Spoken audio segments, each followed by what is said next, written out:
எல்லாத்துக்கும் வணக்கங்க. இன்றைக்கி நான் சொல்ல போகிற பதிவு என்னங்கன்னா, மச்சான் இல்லாத வீட்டில் பொண்ணு கட்டலாமா வேண்டாமா அப்படிங்கிறது 2 பேர்த்துக்குள்ள 2 பிரிவினருக்குள்ள பிரச்சனையாக இருக்குது. மச்சான் இல்லாத வீட்டில் பொண்ணு கட்டலாமா பொண்ணு கட்டக்கூடாதா, அதுதான் பிரச்சனைங்க. மச்சான் இல்லாத வீட்டில் 2 பொண்ணு இருக்காங்க பாருங்கள். மச்சான் இல்லாத வீட்டில் 2 பொண்ணு மட்டும் இல்லை, பையன் இல்லை, அவங்க வீட்டில் பையன் இல்லை, ஆனால் 2 பொண்ணுங்க மட்டும்தான் இருக்கிறாங்க. அந்த வீட்டில் பையன் இருக்கிற வீட்டில் பொண்ணு கட்டலாமா வேண்டாமா அப்படின்னு தான் பிரச்சனை. இப்போ பையன் இருந்தாலும் ஒன்று தான், பொண்ணு இருந்தாலும் ஒன்று தான், ஒவ்வொரு வீட்டில் இருக்குது. இன்னும் வருங்காலத்துலையெல்லாம் அந்த மாதிரி இல்லை. ஆனால் இப்போ இந்த மாதிரி பிரச்சனை பண்ணிகிட்ருக்குறாங்க. வருங்காலத்தில் ஒவ்வொன்று தான் வச்சுருக்காங்க. ஒரு மச்சானுக்கு எங்கே போகிறது, மாமனுக்கு எங்கே போகிறது, அந்த மாதிரி இருக்குது. ஆனால் இப்போ இவங்க பேசிக்கிறது மச்சான் இல்லாத வீட்டில் பொண்ணு கட்டலாமா வேண்டாமா அப்படிங்கிறாங்க. அவங்க வந்தவர் எனக்கு ஒரு வெத்தலை வாக்கு கொடு, நான் சொல்கிறேன், எனக்கு ஒரு வெத்தலை வாக்கு கொடுத்தீங்கன்னா நான் அந்த நான் இதையும் சொல்கிறேன் அப்படிங்கிறாரு. அப்புறம் ஒரு வெத்தலை வாக்கு கொடுக்குறாங்க.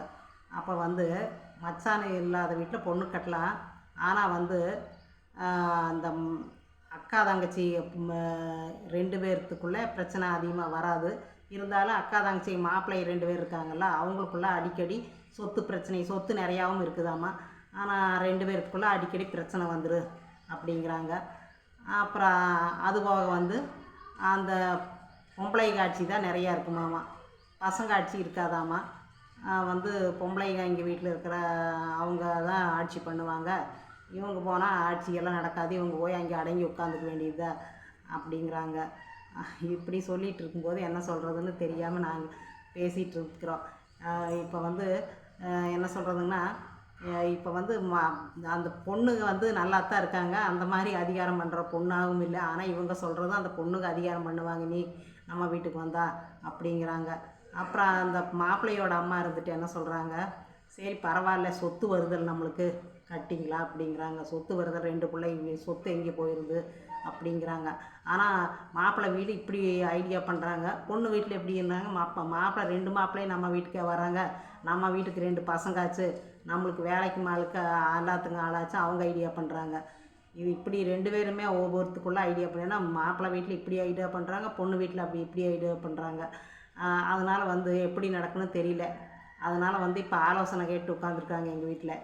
அப்புறம் நாங்கள் என்ன சொல்கிறது, உங்களுக்கு பொண்ணு பிடிச்சிருந்தா கட்டுங்க, ஒன்றும் பிரச்சனையே, சொத்தும் இருக்குது, கட்டி நல்லா சந்தோஷமாயிருங்க அப்படின்னு எங்கள் வீட்டில் சொல்லிகிட்டு இருக்கிறாரு.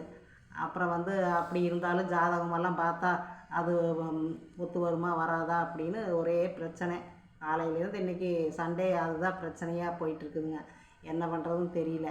அப்புறம் அதனால் சரி பொண்ணுக்கு மாப்பிள்ளைக்கு பிடிச்சிருந்தா ஓகேனா, எங்கே இருந்தால் தான் என்ன, இந்த வீட்டில் இருந்தாருன்னா அந்த வீட்டில் இருந்தால் நம்ம பசங்க தானே சந்தோஷமாக இருக்கட்டு, எங்கே சொத்து எங்கே போயிருப்போர், அவங்க தான் அனுபவிக்கிறாங்கன்னு எங்கள் வீட்டில் சொல்லிகிட்டு இருக்காரு.